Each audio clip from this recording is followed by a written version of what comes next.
दीदी कढ़ाई चढ़ा दी है, इसी लोहे के कढ़ाई में ही मैं कृषिप का भी चीज़ बनाती हूँ। कृषिप के खाने के लिए मैं कोई भी एल्युमिनियम या फिर कोई दूसरा मटेरियल यूज़ नहीं करती। अभी यहाँ पे दीदी ने डाल दिया है मखाना। मखाना को भी हल्का एकदम कलर चेंज होने तक, मतलब इसका ये प्रॉब्लम मैक्सिमम लोगों को पैर में होता है, पीठ में होता है, कमर में होता है, arthritis. I am very much lucky I got this disease on my chest bone. मतलब सोचिए, मुझे एकदम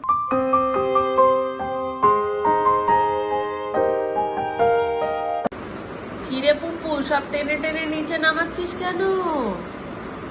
এই পুপু, পুপু, পুপু।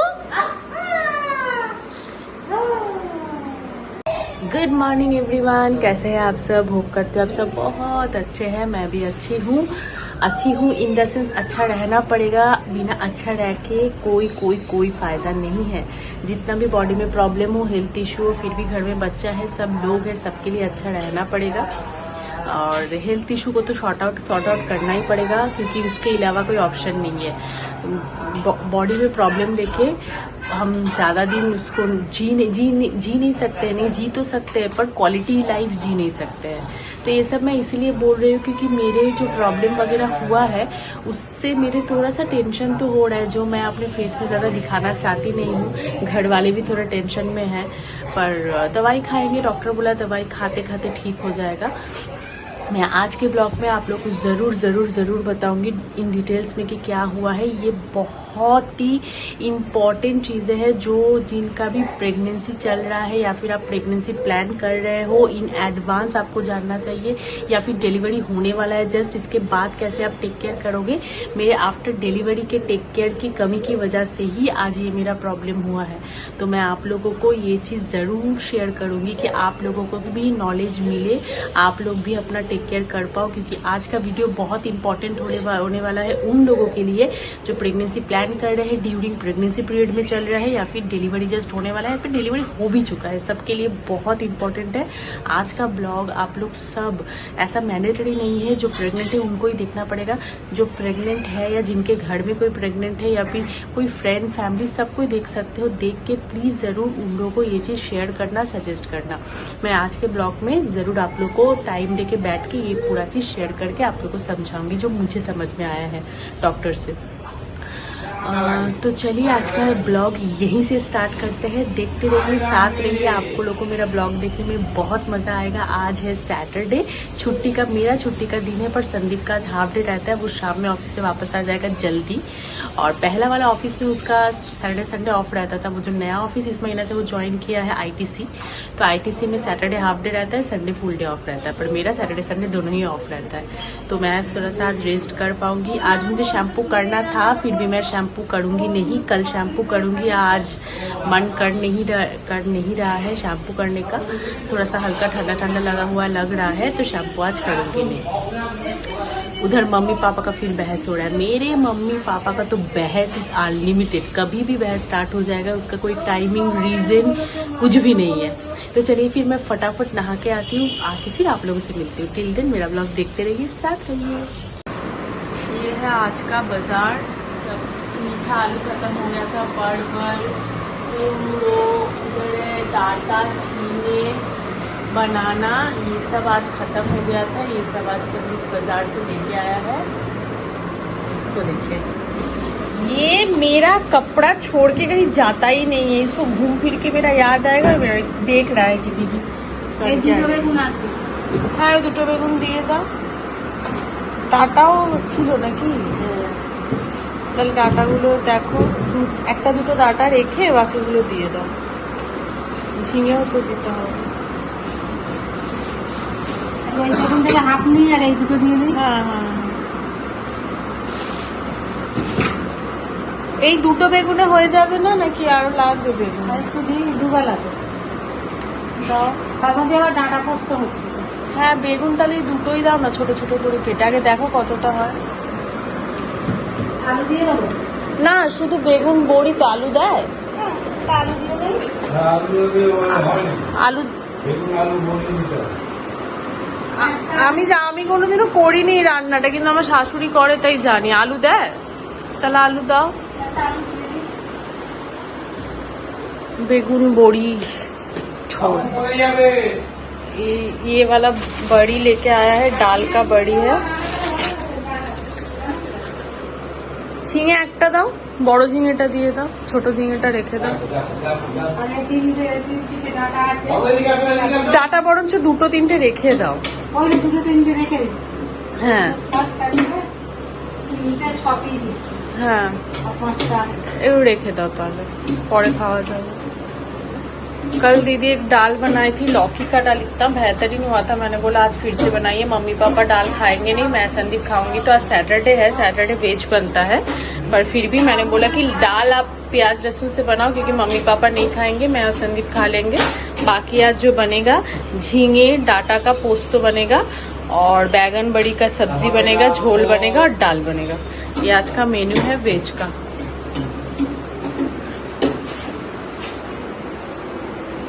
यहाँ पे कृषि खेल रहा है, मैं जाऊंगी अभी बाथरूम। मेरा पानी पीना ऑलमोस्ट खत्म हो गया है। हाँ हाँ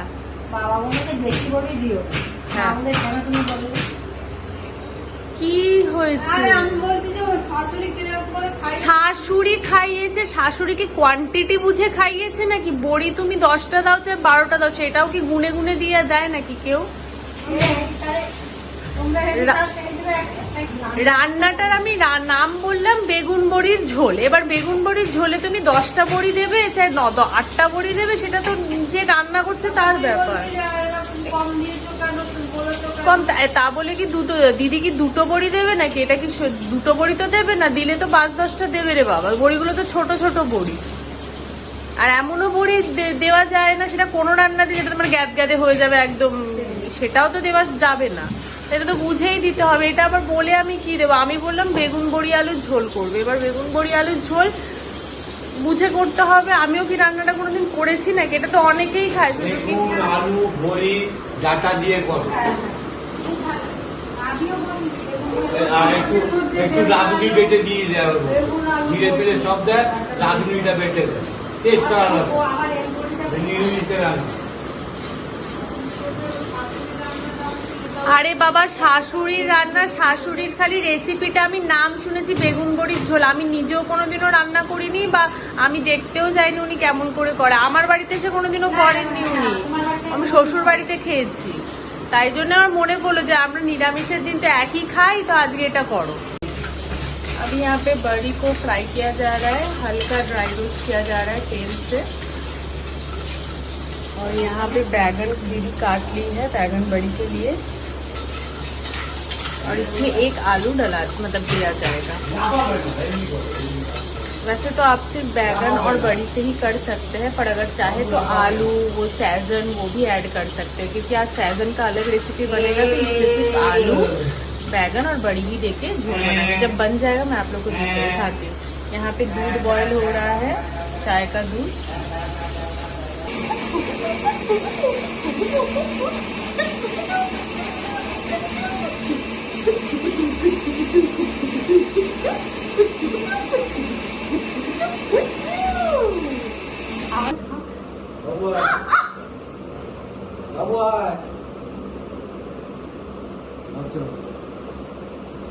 मैं नहा के आ चुकी हूँ। अभी मैं चाल कुमड़ो का जूस खा रही, मैं नाम ही भूल जा रही थी। पेठा का जूस खा रही हूँ। बंगाली में तो चाल कुमड़ो बोलते हैं और इंग्लिश में ऐश कार्ड बोलते हैं। सब चीज़ का सारा टर्म मुझे पता है, ऐश कार्ड, चाल कुमड़ो, पेठा। तो जो भी हो, जिनको जो समझ में आएगा वो समझ लीजिएगा। तो मैं वही पी रही हूँ अभी चाल कुमड़ो का जूस। ये पी के आधा घंटा 45 मिनट्स बाद में ब्रेकफास्ट स्टार्ट करूँगी। बहुत लेट हो गया है, बहुत। अभी कितना बज रहा है? पौने एक बजे मैं कर रही हूँ ऐसे। तो मैं क्योंकि 16 आवर्स का इंटरमीडिएट फास्टिंग करती हूँ। मैं लास्ट जब रात में डिनर कंप्लीट करती हूँ तब से लेके 16 आवर्स का मेरा फास्टिंग रहता है। बीच में मैं जूस, पानी, यही सब पीती हूँ। इसीलिए मैं अपना डिनर जल्दी कर लेती हूँ 8 बजे के अंदर, ताकि मेरा 16 आवर्स वहाँ से स्टार्ट हो। तो यहाँ पे मेरा 12 बजे 11 बजे के अंदर मेरा ब्रेकफास्ट स्टार्ट हो पाए। पर कल तो आप लोग को पता ही है, रात के 10 बजे के बाद मैं डिनर करने बैठी हूँ। तो एज पर रूल्स मेरा 10 बजे के बाद अगर मैं डिनर की हूँ तो मेरा आज 2 बजे करना चाहिए, सॉलिड खाना खाना चाहिए। तो इसीलिए मेरा उतना रश नहीं है। मैं ये कभी भी ब्रेक नहीं करती हूँ। 16 आवर फास्टिंग मेरा रहता ही है हर दिन। इंटरमीडिएट फास्टिंग करना चाहिए, अगर मतलब आप प्रॉपरली आपके बॉडी को एडजस्ट कर जाता है तो करना बहुत अच्छा होता है। आपके बॉडी को 16 आवर्स का टाइम मिलता है साढ़े दिन में एक बार, ताकि आपका बॉडी डाइजेशन करके रिपेयरिंग का काम कर पाए, जो मैं बता रही थी आप लोगों को मेरे फास्टिंग के दिन। तो वही तो करना तो था ही। लेट बहुत आज हो जाएगा, खाना पीना तो कुछ कर नहीं सकते जो भी है, तो इसीलिए भी जूस पी रही हूँ। 45 मिनट्स हो जाएगा, उसके बाद मैं ब्रेकफास्ट वगैरह खा लूँगी। 2 बजे तक वेट भी ना करो, 10-15 मिनट पहले ही खा लूँगी। और कृषिप का नहाना धोना सब कुछ हो गया। जब मैं नहा रही थी कृषिप का नहाना, अनार जूस पीना सब हो गया है। अब इसको थोड़ा थोड़ा नींद आ रहा है, वो शायद सो जाएगा। और मैं ये जूस पी के थोड़ा सा सोच रही हूँ नीचे जाऊँगी। बाहर से हल्का हल्का कभी बारिश हो रहा है कभी नहीं हो रहा है। छाता लेके ही जाऊंगी, मुझे तो अपोलो जाना है। कल जो भी दवाई वगैरह डॉक्टर ने दिया है कल रात में नहीं ले पाए थे, तो अभी जाके मैं फिजिकली जाके फ़ोन करके भी ऑर्डर कर सकती हूँ, घर में आके डिलीवर करता है। पर मैंने सोचा थोड़ा फिजिकली जाके देख के दवाई लूँगी। मुझे एक फेस वॉश भी लेना है। मेरा वो फेस वॉश जो आना था ना, सेटाफिल का ऑनलाइन ऑर्डर दिए थे, वो कुछ कारण से बहुत डिले डिलीवरी दिखा रहा है, तो मैंने कैंसिल कर दिया। फ्लिपकार्ट में था तो मैं जाके अपोलो में परचेस कर लूंगी। बाकी चलिए मैं फटाफट जूस पी लेती हूँ। दीदी घर साफ कर रही है तो आवाज अभी होगा।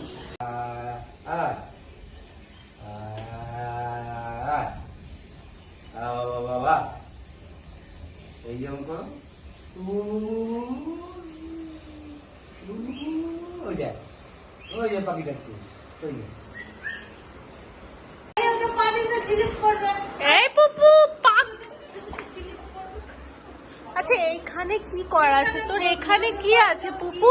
এখানে জল ফল আমি দিচ্ছি এই নাও এই যে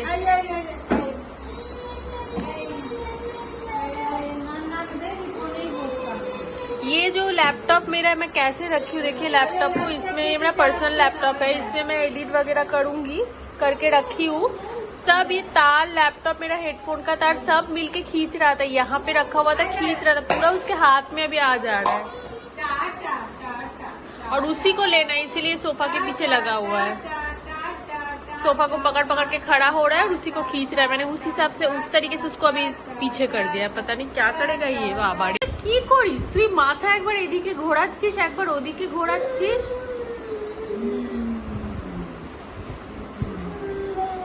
कपड़ा तो मैंने बादाम वगैरह कहाँ गया मेरा बादाम का? बादाम खा लिया है, सब बादाम हो गया है। अभी मैं जाऊंगी दवाई लेने। जो बता रही थी कृषि का अभी तक दांत नहीं आया, उसका मतलब 1 साल हो जाएगा नेक्स्ट मंथ।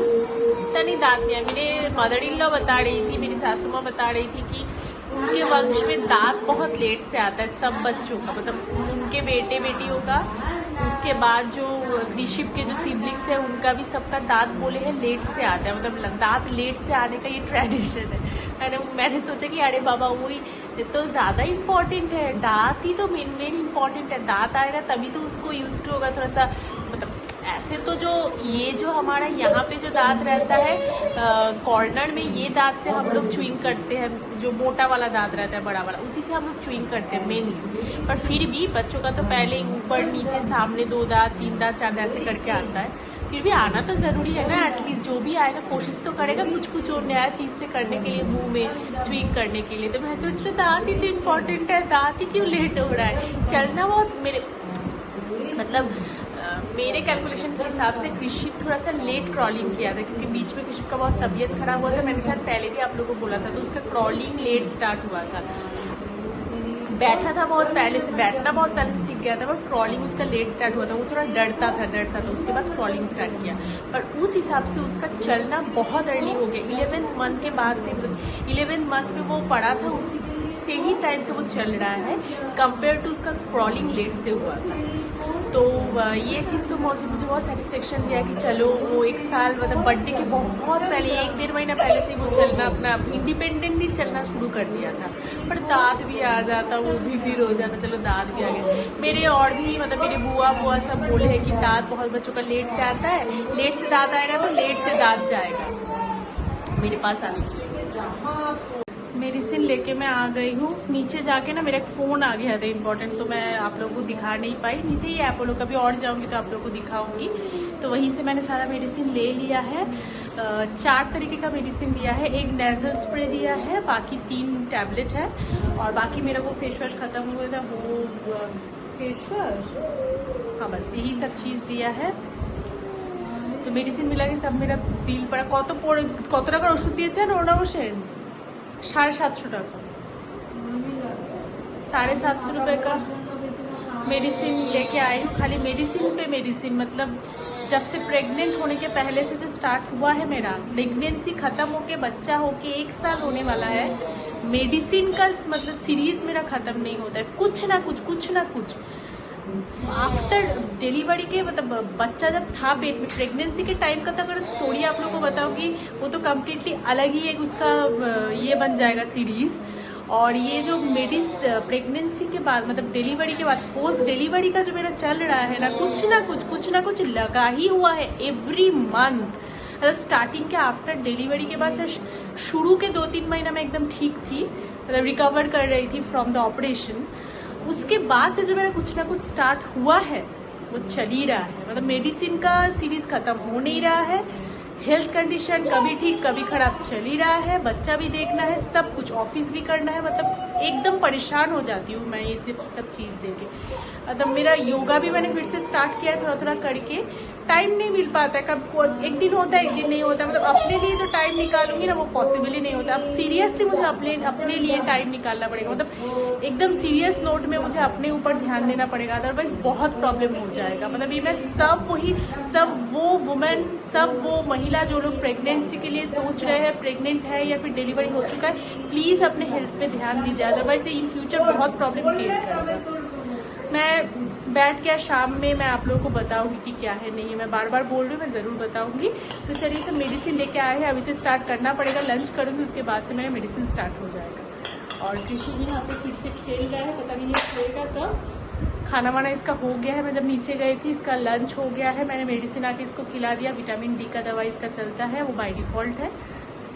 और अब ये सोएगा। पापा का भी लंच हो गया है, मैं लंच करूँगी, मम्मी फिर नहा के लंच करेंगी। मैं डिनर बोल रही हूँ, मैं लंच करने बैठ गई हूँ। आज के जो मेनू है लंच का, तो मैं दीदी को जब बता रही थी, आप लोग तो सुन ही रहे थे, फिर भी आप लोग को एक बार दिखा रही थी। चावल है, कोई लौकी वाला दाल जो मुझे कल बहुत बेहतरीन लगा था। देखते कि आज दीदी कैसा बनाएगी। कल तो मतलब ऐसा होता नहीं है, एक दिन आप जैसा बनाते हो नेक्स्ट दिन कुछ ना कुछ तो टेस्ट का डिफरेंस होगा। अगर सेम टेस्ट होता है तो फिर दीदी को मान जाएंगे। देखते कि कैसा बना है दाल। और इसके अलावा यहाँ पे बना है डाटा, सैजन और झींगे का पोस्तो। ये भी बहुत, दीदी पोस्तो बहुत अच्छा बनाती है। और ये है बैगन बड़ी आलू का झोल। तो आज भी खाना बहुत टेस्टी है। मतलब जो भी खाना बना है मुझे तो बहुत पसंद है। मतलब संदीप को बैगन बड़ी झोल अच्छा लगेगा, वो खाता है बहुत ज़्यादा। तब मम्मी जी के हाथ का उसको बहुत पसंद है। आज देखते कि उसको कैसा लगता है। बाकी ये आज का खाने का मेनू है। फटाफट मैं लंच कर लेती हूँ। जब पापा कृषित को लेके गए हैं, पापा भी सोएंगे, कृषित भी सोएगा, और मैं लंच करके एडिटिंग में बैठूंगी। कल रात में एडिट भी नहीं कर पाई थी, बहुत नींद आ रहा था, बहुत टायर्ड फील कर रही थी। आज भी सुबह से नहीं बैठ पाई हूँ। अभी लंच करके, जब तक लंच करके तो तुरंत मैं सोऊंगी नहीं, आराम नहीं करूँगी। तो जब तक बैठी रहूँगी तब तक एडिट भी कर लूँगी। आ गया है कृषित का एसेंशियल पार्सल, पैम्पर्स का 3 साइज का डायपर। तो डायपर खत्म ही हो गया था जस्ट, और एक डायपर बचा हुआ है। संदीप ने परसों ऑर्डर किया था, अमेजोन से आ गया। इसमें होपफुली 2 पैकेट होगा बड़ा बड़ा। हम लोग ऐसे ही मंगवाते, अभी 2 मंगवाए हैं, ये अभी चलेगा। फिर अक्टूबर के लगता है 20 तारीख के बाद फिर एक लेना पड़ेगा। ऐसे ही चलता है।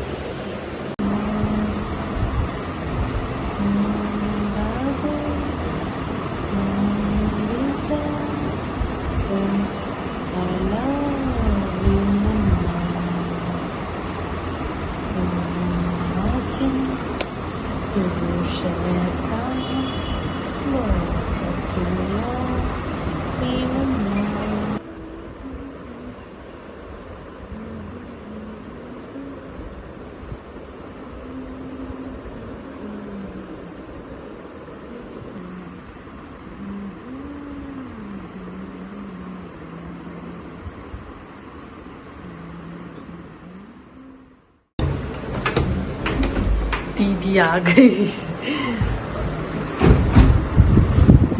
দিদি আজকে তোমার রান্নাগুলো খুবই ভালো ছিল, কিন্তু যেটা ডাল কালকের মতন ততটা মানে ওই রকম হয়নি। আমার মনে হয় আরেকটু জমিয়ে করলে মনে হয় আরেকটু ভালো হতো, কিন্তু ভালো হয়েছে। কালকের সেই মানে চেটে পুটে যে খেয়েছিল, আমার মায়ের এখনো খাওয়াই হয়নি। দেখতে পাচ্ছ না মাথায় গামছা, একটু আগে স্নান করে এসছে। উনি ও মনে হয় ভাতই খাবে, ভাত খাবে মনে হয়, ভাত খাবে। তরকারি আছে, ডাল আছে। তুমি তাহলে বাবার 3টে রুটি করে দাও। আর ওই যে মনে হয় খুলেছি মাখানাটা, হ্যাঁ এই যে মাখানাটা একটু করে দাও, একদম শেষ নেই। কাজুটা আমি দিচ্ছি,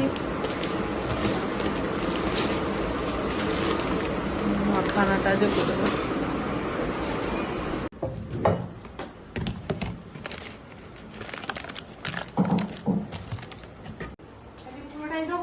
হ্যাঁ পুরোটাই করে দাও, তাহলে কাজুটা আমি দিচ্ছি।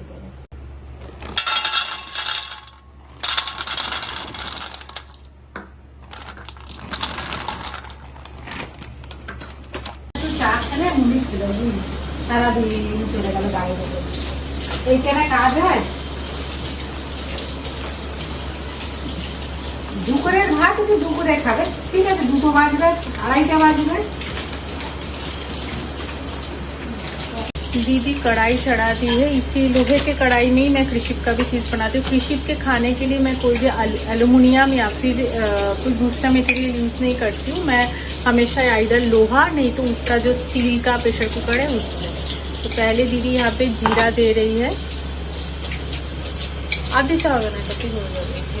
हाँ हाँ, जीरा दे रही है। जीरा को पहले ड्राई रोस्ट कर लेना है, उसके बाद इसको पाउडर कर लेना है, क्योंकि जीरा के साथ मखाना और काजू एक साथ नहीं पीस सकता है। जीरा थोड़ा सा छोटा छोटा दाना होता है, तो ये एकदम खड़ा खड़ा रह जाएगा, तो इसका भी पाउडर होना ज़रूरी है।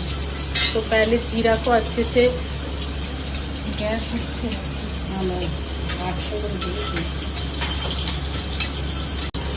अभी यहाँ पे दीदी ने डाल दिया है मखाना। मखाना को भी हल्का एकदम कलर चेंज होने तक, मतलब इसका एकदम तो ये कड़ा रहता है ना, एकदम कड़ा रहता है, थोड़ा एकदम तोड़ने के जैसे हालत में जब आ जाएगा, थोड़ा सा ये हो जाएगा, जब इसका कलर हल्का चेंज हो जाएगा और खाने के लायक जब बन जाएगा तभी इसको उतारना है। एकदम इसको कलर चेंज करके फ्राई नहीं करना है, क्योंकि पूरा ही ये पाउडर बनेगा।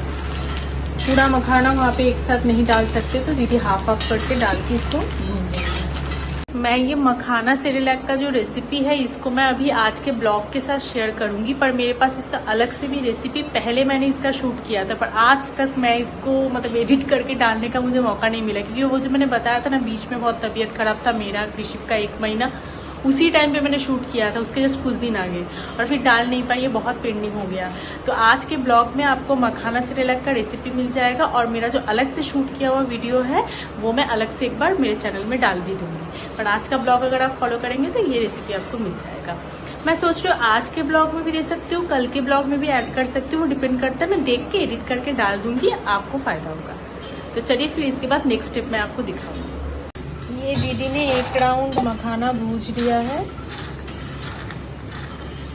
थोड़ा सा हल्का कहीं कहीं जल गया है, पर ये चलेगा, मतलब इससे ज़्यादा डार्क कलर नहीं होना चाहिए, और इससे एक शेड आप डार्क कलर, मतलब नेल पॉलिश नहीं है ये, शेड की बात कर रही हूँ, शेड्स इन द सेंस, मतलब समझ के करना पड़ेगा। जिन लोगों को मखाना भूनने का आदत है वो लोग समझ जाएंगे, जिनको समझ में नहीं आया है या फिर जो लोग पहली बार ये मखाना भून रहे हैं, तो थोड़ा देख लीजिएगा, हल्का हल्का जब कलर ब्राउन ब्राउन आ जाएगा तो उतार सकते हैं, या फिर ब्राउन कलर हल्का आने से पहले जो समझ में आ रहा है कि बन गया है, थोड़ा सा आपको देख के ऐसे प्रेस करके देखना पड़ेगा कि ये टूट रहा है कि नहीं। अगर टूट रहा है मतलब ये मुरमुरे टाइप का हो गया है, अगर टूट रहा है, जब आप इसको निकालेंगे ना एकदम ये रहेगा, सॉफ्ट रहेगा, जब भी आप अच्छे से भूंजेंगे तो मुरमुरे हो जाएगा, मुरमुरे हो जाने से मतलब ये तैयार हो गया है। तो ये 1 राउंड हो गया, अभी दीदी ये नेक्स्ट राउंड करी, देखिए ये भी हो गया, उतार रही है, हल्का हल्का कलर चेंज हो गया तो दीदी इसको उतार रही है। यहाँ पे दीदी इसको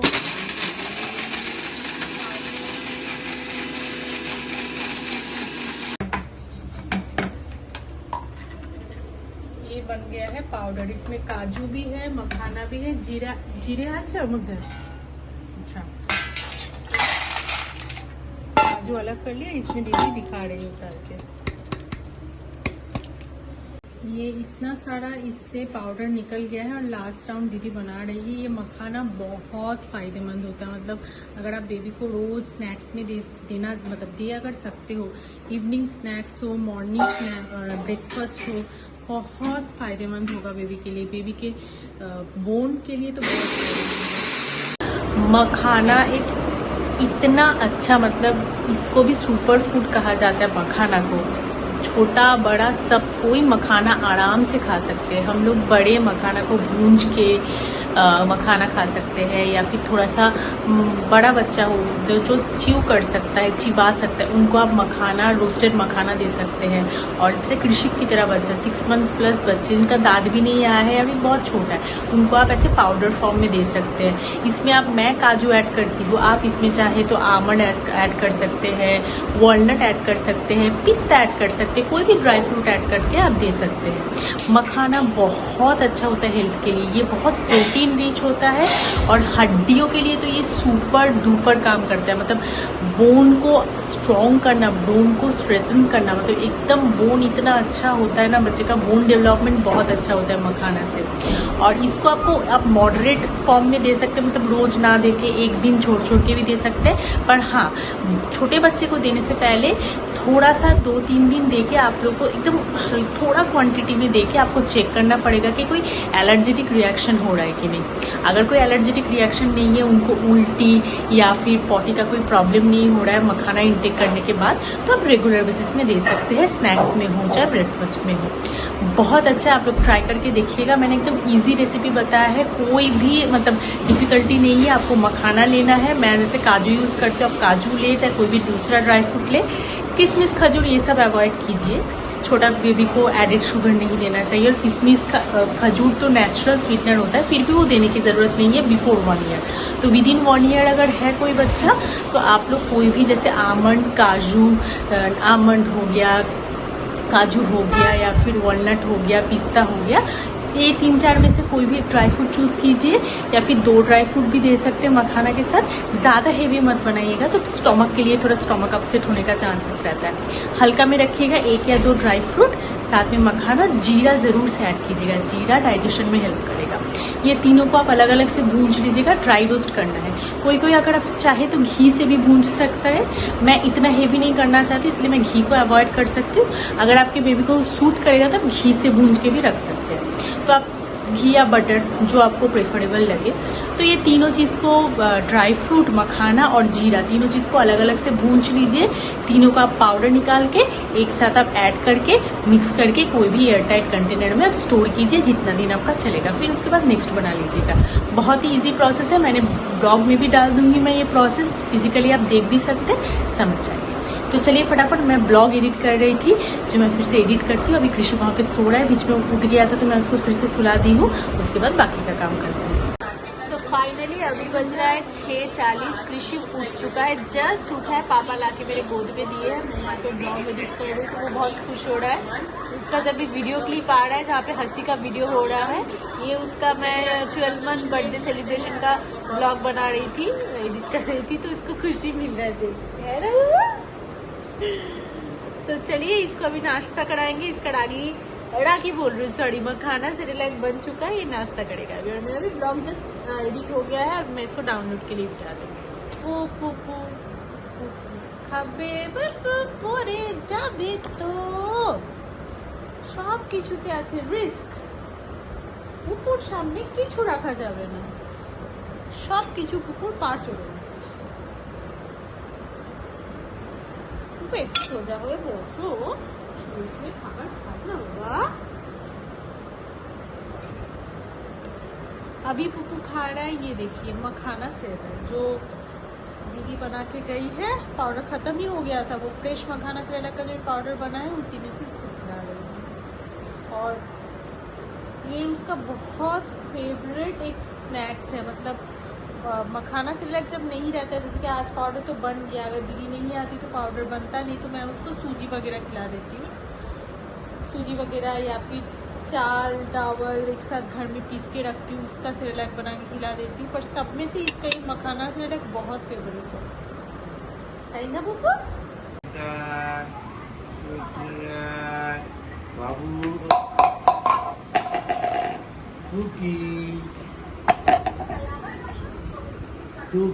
अभी कृषिप खेल रहा है पापा के साथ, उसको मैंने नाश्ता करा दिया है। तो मेरे पास अभी टाइम हो गया है, ब्लॉग भी मैंने अपलोड कर दिया है, जो मैंने सोचा आप लोगों के साथ शेयर करती हूँ कि एग्जैक्टली मुझे क्या प्रॉब्लम हुआ है, क्या हो रहा है, क्या सिम्टम है, क्या डॉक्टर ने बोला है। ये बहुत इंपॉर्टेंट है, जैसे कि मैंने शुरू में बताया था।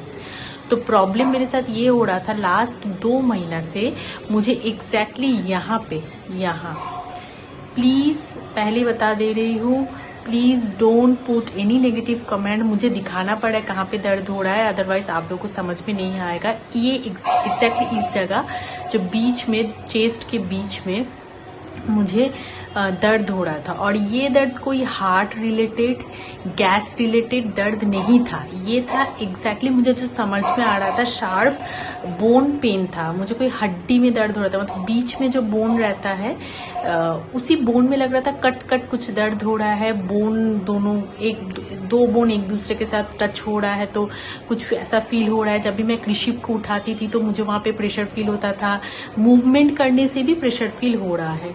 तो ऐसा मुझे मेरा सिम्टम है लास्ट 2 महीना से।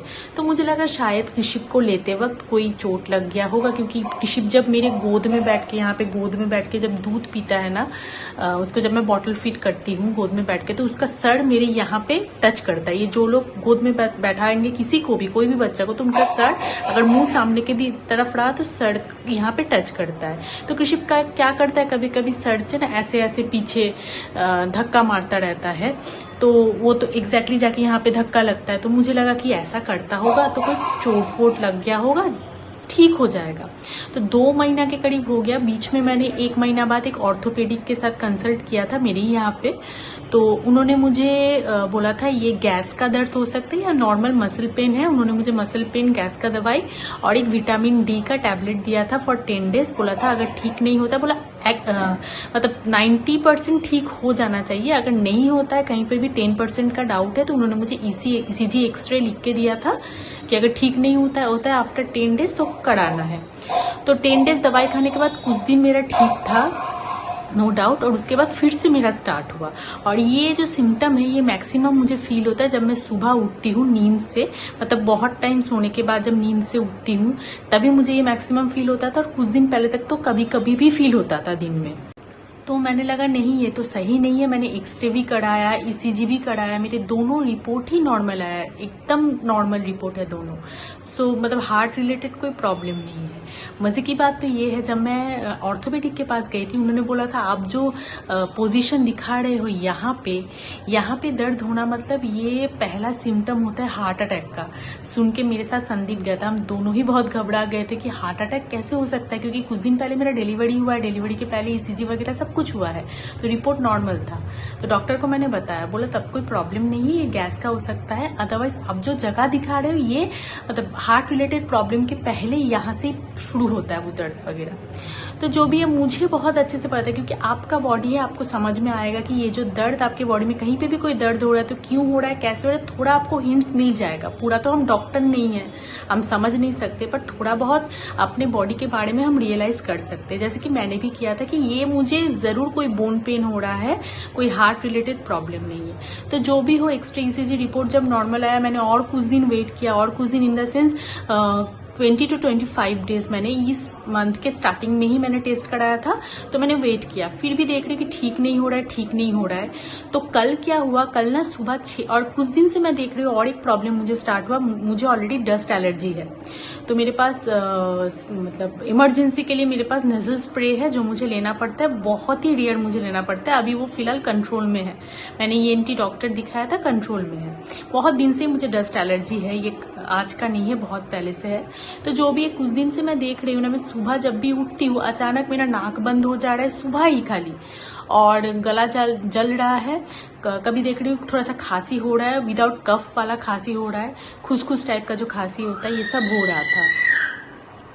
तो ये मैं सोच रही हूँ कि शायद मौसम चेंज हो रहा होगा इसके लिए। कल क्या हुआ, वही खांसी मुझे अचानक, मैं सुबह 6 बजे वॉशरूम के लिए उठी तो मुझे अचानक वैसे खांसी हुआ, होता ही गया। इतना ज़्यादा खांसी हो रहा था कि मैं फिर से आके लेट ही नहीं पा रही। जब भी लेट रही हूँ ज़्यादा बढ़ रहा है। मुंह में मैं लौंग लेके सो ही हूँ फिर भी हो रहा है। उसके बाद हाँ, मैं जाके इतना ज़्यादा खांसी हो रहा था कि मुझे अचानक ब्रीदिंग प्रॉब्लम स्टार्ट हो गया। मुझे सांस लेने में बहुत तकलीफ हो रहा था और ये पूरा एकदम से लग रहा था कि मैं चोक कर रही हूँ, मेरा सांस अटक रहा है। तो मम्मी पापा ने कहा कि नहीं, संदीप ने बोला एक बार डॉक्टर को दिखाओ। तो मेरे फैमिली फिजिशियन है जिनको मैं मतलब वो एक्चुअली यहाँ पे न्यू टाउन के साइड में मुझे फिर से ढूंढना पड़ता है कोई अच्छा फिजिशियन। तो मेरे फैमिली फिजिशियन है जिनको मैं बहुत बचपन से, मेरे सारे फैमिली मेम्बर्स मम्मी पापा हम लोग दिखाते ही है। उनके पास कल गए थे, डॉक्टर अरुणाभो सेन। किसी को अगर कोई भी उनका डिटेल्स चाहिए तो मुझे ज़रूर कमेंट बॉक्स में बताइएगा। जो लोग कोलकाता में रहते हैं मैं उनका डिटेल्स आपको दूंगी। तो उनके पास गए, वो पूरा एग्जामिन किया। मैंने पहले रिपोर्ट के बारे में कुछ नहीं बताया था, वो फिजिकली मुझे पूरा एग्जामिन किया। And he is very very very good doctor, very experienced, very good doctor और जेन्युइन डॉक्टर है। तो उन्होंने पूरा एग्जामिन किया। जहाँ जहाँ मैंने बोले यहाँ दर्द होता है, मेरे थोड़ा दायां साइड में, यहाँ साइड में भी कुछ दर्द हो रहा था, वो भी मसल पेन, कोई अंदर से अंदरूनी दर्द नहीं है। तो सारा मैंने उनको बोला वो हर जगह प्रेस करके चेक करके देखे, यहाँ पे अच्छे से प्रेस किया। उनका जो टेक्निक है चेक करने का, चेक करके देखे। And he was very sure कि मुझे क्या प्रॉब्लम है। उनको मुझे रिपोर्ट के बारे में ना उन्होंने पूछा ना मैंने बताया ना, उनको चेक करना पड़ा। मैंने जाके बाद में बोला कि I have done lot of reports, like 2 reports, ECG and x-ray. वो तो मैंने उनको बाद में बताया, पहले मैंने देखा कि वो क्या बोलते हैं। फिर उन्होंने मुझे कुछ बोला कि मुझे यहाँ पे लिखा हुआ है प्रेस्क्रिप्शन में, it is very tough word, medical word, कुछ फाइब्रोमाइल्जिया करके मुझे कुछ प्रॉब्लम हुआ है, जो मेरे बोन में दर्द होता है। इसको उन्होंने फाइब्रोमाइल्जिया करके एक मेडिकल टर्म बताया। जो लोग डॉक्टर प्रोफेशनल हैं, अगर मेरा ये ब्लॉग देख रहे होंगे उनको समझ में आ रहा होगा। तो मैं आपको सिंपल भाषा में समझाती हूँ। तो मुझे भी पहले सुन के समझ में नहीं आया है कि क्या है ये फाइब्रोमाइल्जिया। मुझे लगा बहुत बड़ा कोई बीमारी होगा, सीरियस तो है, पर मतलब मुझे फाइब्रो सोच के लगा कि कोई ट्यूमर वगैरह, फाइब्रॉइड वगैरह कुछ हो गया है क्या, क्योंकि एक्सरे रिपोर्ट तो नॉर्मल था। तो उन्होंने बताया ये है आपका, जो मैं आपको अगर मैं सिंपल भाषा में समझाऊं तो ये है आपका अर्थराइटिस। आपका जो चेस्ट बोन है बीच में, यहाँ पे आपके चेस्ट बोन में अर्थराइटिस हुआ है, जो मैक्सिमम लोगों को जो पैर में होता है, पीठ में, कमर में होता है। आई am very much lucky I got this disease on my chest bone. मतलब सोचिए, मुझे एकदम अनोखा ही कुछ हो जाता है। डॉक्टर ने कहा नहीं, बहुत प्रेग्नेंट लेडियों को आफ्टर डिलीवरी ये प्रॉब्लम होता है। मेरे पास बहुत केसेस ऐसे आते हैं कि किसी को होता है, किसी को नहीं होता है। एंड ये रीजन के लिए या फिर ये प्रॉब्लम के लिए जो जिम्मेदार है वो खुद वो औरत है या उनके घर वाले हैं, जिनके वजह से ये हो सकता है। Not sure, not 100%, but involvement ऐसा होता है कि हो सकता है। तो वो उन्होंने मुझसे पूछा, बहुत क्वेश्चन किया। अल्टीमेटली फिगर आउट हुआ कि मेरी ही गलती की वजह से आज मेरा ये प्रॉब्लम हुआ है। वो क्या गलती मैं आप लोगों को बताती हूँ। तो ये मेरा चेस्ट बोन अर्थराइटिस हुआ है। तो इसके लिए उन्होंने दवाई वगैरह मुझे सजेस्ट किया है, दवाई वगैरह दिया है पेन ना होने का, और भी कुछ जो रिलेटिव दवाई है। और जो मुझे छींक और खांसी हो रहा है वो एलर्जी के लिए हो रहा है, उसके लिए भी नेजल स्प्रे दिए हैं और दवाई दिया है। मैक्सिमम दवाई 1 मंथ का है, खाली एक विटामिन डी का दवाई दिया है, वो 3 मंथ के लिए दिया है। तो ये क्यों होता है, क्या गलती की वजह से, क्या नेग्लेंसी की वजह से मुझे ये हुआ है। तो डॉक्टर ने मुझसे बहुत कुछ क्वेश्चन किया कि आफ्टर डिलीवरी आपने कितना दिन रेस्ट लिया है, आपने बच्चा कितना बार उठा है। As because of I had my C section, normal delivery में भी रिस्क रहता है, बट मेरा क्योंकि सी सेक्शन है तो आपने बच्चा कितना कैरी किया है, कितना आपने रेस्ट लिया है, आपने झुक के कितना काम किया है, ये सब उन्होंने पूछा। आपने विटामिन डी का दवाई कितना दिन तक खाया है, कैल्शियम का दवाई क्या क्या खाए है, ये सब जो हुआ है। मेरा बहुत ज्यादा मतलब मुझे एकदम रेस्ट नहीं मिला था डिलीवरी के बाद से। डे 1 से जब से मैं घर में आई हूँ तब से लेके आज तक टिल डेट मैं पूरा एक्टिव हूँ। मैं बेड रेस्ट कुछ भी नहीं ली हूँ, नथिंग। खाली पहला 10 दिन बच्चे को मैं थोड़ा कम लेती थी, संदीप ज्यादा लेता था, पर मैं एक्टिवली बच्चे के पीछे पूरा काम करती थी और पूरा रात जगना, डे 1 से आज तक। रात में मुझे कोई सपोर्ट नहीं मिला है, रात में मैं हमेशा खुद जगी हूँ, क्योंकि रात में जगने वाले जो लोग हैं, मेरे पेरेंट्स, मेरे मदर इन लॉ जो भी है, सब एजेड है, तो उनको रात में सोना ज्यादा जरूरी है। उनको जगाना मतलब उनका भी तबीयत खराब कर देना, तो इसीलिए उन लोगों को मैं नहीं बोलती थी और बोलना भी नहीं चाहिए। तो संदीप भी जगता था, पर संदीप का जब से ऑफिस स्टार्ट हुआ था मुझे करना पड़ता था। तो और पहला बच्चा है तो बहुत ज्यादा ही मतलब टेंशन रहता है, रात में क्या है नहीं है, तो बाय डिफॉल्ट ही मुझे नींद नहीं आता था। अभी तो छोड़ दीजिए, वो आदत ही पड़ गया है। तो कितना मैंने रेस्ट किया, बच्चे को कितना लिया, कितना मैंने अपने आप को ध्यान दिया, झुक के काम किया है कि नहीं, ज्यादा भारी भारी सामान उठाया कि नहीं, सारा चीज उन्होंने मुझे 1 to 1 सारा क्वेश्चंस किया और अल्टीमेटली पता चला ये सब चीज नेग्लिजेंसी के वजह से ही आज मुझे ये प्रॉब्लम हुआ है। विटामिन डी के कमी की वजह से। ऐसे ही देखिएगा कि इंडियन जो वेदर है, इंडियन क्या पूरे होल वर्ल्ड में अगर एनालिसिस किया जाए तो मैक्सिमम ह्यूमन बॉडी में विटामिन डी का कमी रहता है, क्योंकि हम लोग उतना धूप में एक्सपोज अपने आप को करते नहीं है, जिसके लिए विटामिन डी सोर्स बहुत ही रिड्यूस होता है और ये हमें बाई मेडिसिन लेना पड़ता है, मेडिसिन के जरिए लेना पड़ता है। तो विटामिन डी का मेडिसिन दिया है, जो ऑलरेडी प्रेगनेंसी के टाइम पे मेरा विटामिन डी हार्मोन चेक, मतलब विटामिन डी का मेरा टेस्ट हुआ था, ब्लड टेस्ट। वहां पे मेरा 3 कैटेगरी होता है, सफिशिएंट, डेफिशिएंट, नहीं सफिशिएंसी, इनसफिशिएंसी, डेफिशिएंसी, ऐसे करके 3 कैटेगरी होता है। मेरा डेफिशिएंसी नहीं था, मेरा इनसफिशिएंसी था। मतलब सफिशिएंट माना जाता है 30 का रेंज होता है सफिशिएंट का, मेरा 22 to 23 का रेंज था। उससे भी नीचे कुछ है लेवल जिसमें डेफिशिएंसी बोला जाता है। So I was not in the deficiency category, but still I was in insufficiency category. तो उसके लिए तो मुझे पता ही है विटामिन डी का मेरा कमी था, तो वो शायद और कम हो गया, क्योंकि बच्चा जब आपके पेट में रहता है, बच्चा पूरा न्यूट्रिशन आपके बॉडी से सोक करता है। तो क्योंकि वो पूरा न्यूट्रिशन आपके बॉडी से सोक करेगा, खींच लेगा, चाहे वो विटामिन हो, कैल्शियम हो, खून हो, एवरीथिंग, बच्चे के बॉडी में कोई कमी नहीं होगा। आपके बॉडी में अगर बहुत मेजर कोई इश्यू है तभी बच्चे को न्यूट्रिशन नहीं मिलता है। अगर आप ठीक ठाक खाना पीना खा रहे हो, अगर न्यूट्रिशन मतलब आपके बॉडी में अगर न्यूट्रिशन है तो बच्चे को तो मिल जाता है, पर आपके बॉडी से वो घाटती हो जाता है, वो कमी हो जाता है, बाद में जाके ये बोन्स इश्यू, बहुत सारे इश्यू मतलब बनता है। तो यही सब कुछ डॉक्टर ने बताया और ये सब चीज तो मुझे भी पता था, पर होता है ना कि ज्यादा पता होने से ज्यादा प्रॉब्लम होता है। पता मुझे था, पर ये एक ऐसा चीज है, ऐसा एक स्टेज फेस है जिसमें आप कुछ नहीं कर सकते, आपको सारा डेडिकेशन बच्चे पे ही देना पड़ता है, आप चाहो भी खुद का भी टेक केयर नहीं होता है। तो यही सब रीजन से मेरा ये प्रॉब्लम रेज हुआ है। जगह जगह मुझे मसल पेन हो रहा है, तो सबका दवाई दिया है, मैक्सिमम 3 महीना तो खाना ही है, खा के फिर देखते हैं। डॉक्टर रिपोर्टिंग में जाने बोले 15 डेज के अंदर, अगर बहुत मेजर इशू हुआ तो जाऊंगी, अगर रिलीफ मिलता है तो खा के पूरा दवाई कंप्लीट करूंगी। फिर आप लोगों को तो मैं टाइम टू टाइम अपडेट भी दूंगी, मैं कैसा रह रही हूँ, कैसा फील कर रही हूँ, बेटर हो रहा है कि नहीं। और वो डॉक्टर इतना एक्सपीरियंस है, उनको कोई भी मतलब रिपोर्ट की जरूरत नहीं पड़ा, वो जस्ट टच किए, समझ गए कि मुझे क्या हुआ।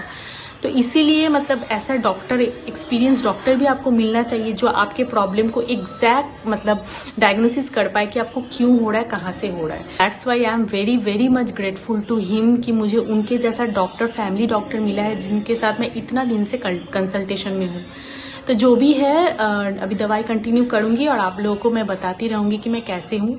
ये मैंने पूरा चीज इसीलिए आप लोगों को बताया कि आप लोग भी अवेयर हो पाए, आप लोग भी समझ पाए, अपने फ्रेंड्स फैमिली के साथ शेयर कीजिए। जो लोग ऑलरेडी प्रेगनेंसी प्लान कर रहे हैं, ऑलरेडी प्रेग्नेंट है या फिर डिलीवरी होने वाला है या फिर आफ्टर डिलीवरी स्टेज में है, सब कोई को अपना ध्यान जरूर रखना चाहिए, अदरवाइज बहुत प्रॉब्लम फेस करना पड़ता है। तो चलिए, ये था इन्फॉर्मेशन जो आप लोगों के साथ शेयर करना था। संदीप ऑफिस से आ चुका है, वो कृषिप को लेकर खेल रहा है, तो चलिए बाकी का काम करते हैं। ना ना ना ना ना ना ना ना ना ना ना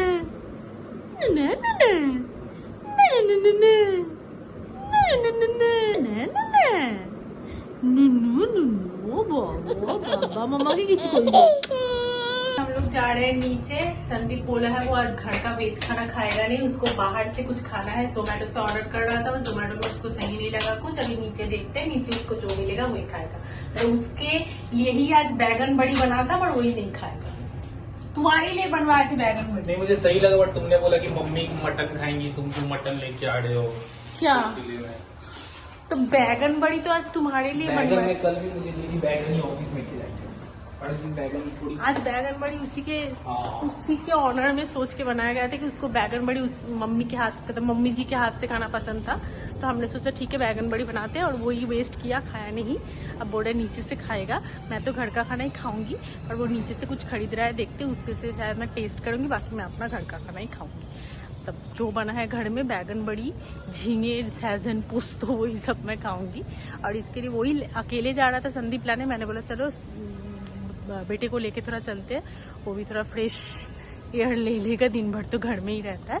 तो इसीलिए भी हम लोग जा रहे हैं, देखते कि क्या लेते हैं। वही लेगा बिरयानी वही सब कुछ ले है। नीचे तो ऑप्शन बिरयानी वगैरह का ही है, और ज़्यादा कुछ फैंसी यहाँ पे मिलता नहीं है। तो चलिए देखते क्या ले।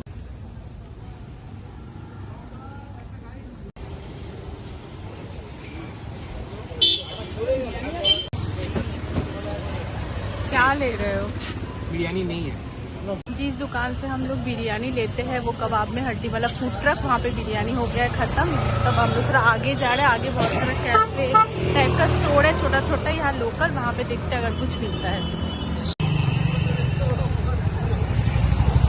तो। लास्ट तक यही डिसाइड हुआ, यहाँ पे एक छोटा सा शॉप मिला, यहाँ से संदीप तवा रोटी ले रहा है, मतलब हाथ रोटी, हाथ से बनाया हुआ, और कुछ साइड वो ऑर्डर कर लेगा।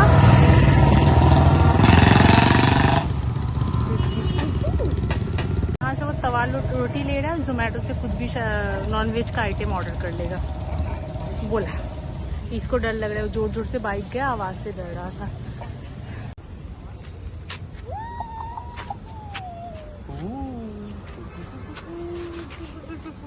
ऋषिप का कपड़ा पूरा कोल्ड शोल्डर बन चुका है, कंधा से खुल जा रहा है, और ये रो भी रहा है, पता नहीं अचानक क्यों। मेरे पास आने के लिए नहीं, कोई दूसरे रीजन से वो जोर जोर से लगता है बाइक गया है, तो उसी के आवाज से थोड़ा डर गया है।